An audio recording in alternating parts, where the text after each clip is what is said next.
The Army Combat Capabilities Development Command has a new future of work concept that encourages soldiers to work where and when they're most productive. The concept includes remote work, flexible schedules, and new technology. John Willison is deputy to the commanding general of the Army's Combat Capabilities Development Command. John, welcome. Thanks for coming on the program.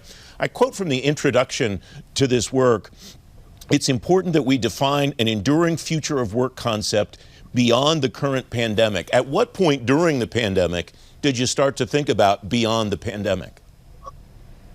It's a great question. And first, let me say thank you for the opportunity to talk about something we're really excited about. We've got a workforce of 15,000 government employees. It's over 25,000 overall. And being a research development and an engineering organization, it's a learning organization. So as we went into the pandemic almost exactly a year ago, initially we're leading our way through it, making sure we are protecting the safety and the health of our employees, but also continuing our important mission. So as we got into the summer period, we realized people were going to be adjusting based on typical summer, and this was no typical summer.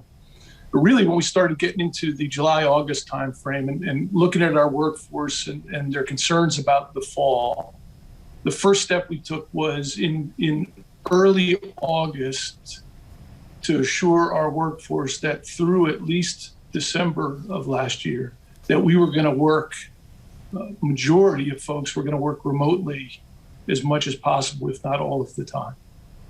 And so that was step one: give our workforce some assurance, give us some space to see then during that period how we were going to balance between taking care of our workforce as while also executing our mission. And then also at that time frame, what we told our workforce is in that August time frame, you're going to work remotely through the end of December, except by exception.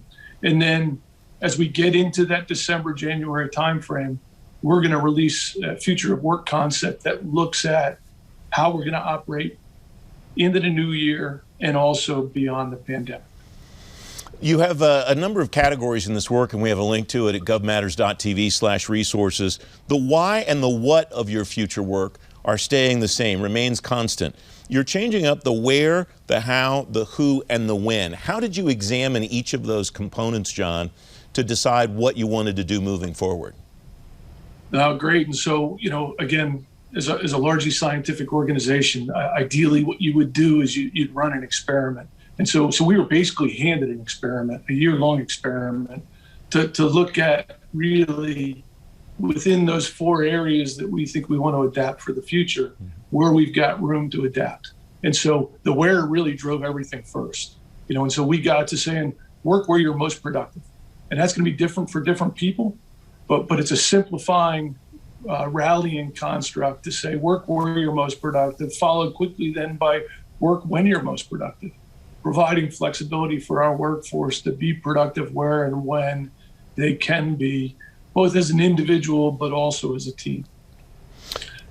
Then you get into who, right? And so one of the things is we allow people to work where they're most productive. That allows us to take some of our work to the talent where it exists anywhere. And so we talk about attracting and retaining the best talent anywhere, and really being even more broadly diverse and inclusive than we've been. And then that finally leads to how. And we see this as really opening up the doors to connect people virtually, connect people in a more agile way to really get after some of the innovation that we get after being part of Army Futures Command and part of DEVCOM. Another important element of this is this quote: an important tenet is the shift from reactively filling vacancies to proactively building the talent needed to execute the DEVCOM mission now and in the future.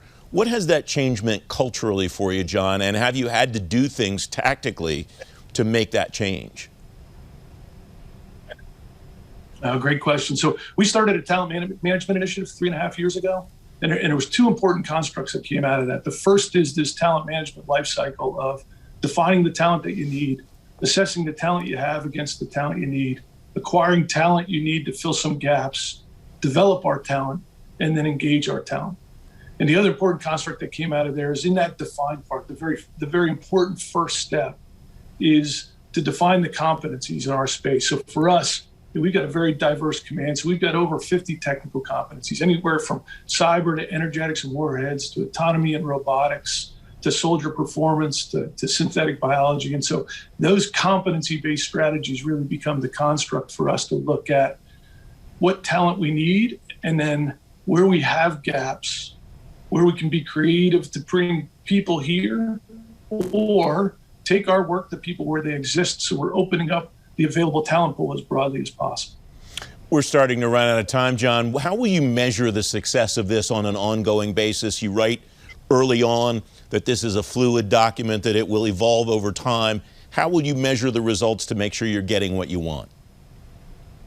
Right. So we are an organization, like I said, of 15,000 government employees, most of them civilian, as well as, importantly, industry and academic partners. Right. And so we're a people organization, and the Army's #1 priority is people. So the largest way we're going to measure this is how well we're doing in the competition to attract and retain talent. And so, again, this assessment based on competencies, where we're looking quarterly at the health of our talent within each of those competencies, one important measure.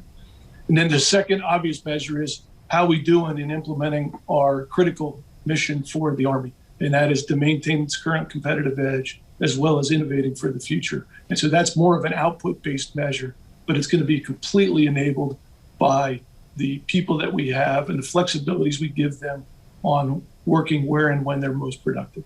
John, congratulations on your work, and thanks very much for coming on to talk about it. Appreciate your time. Thank you again for the opportunity. We're excited as we move forward.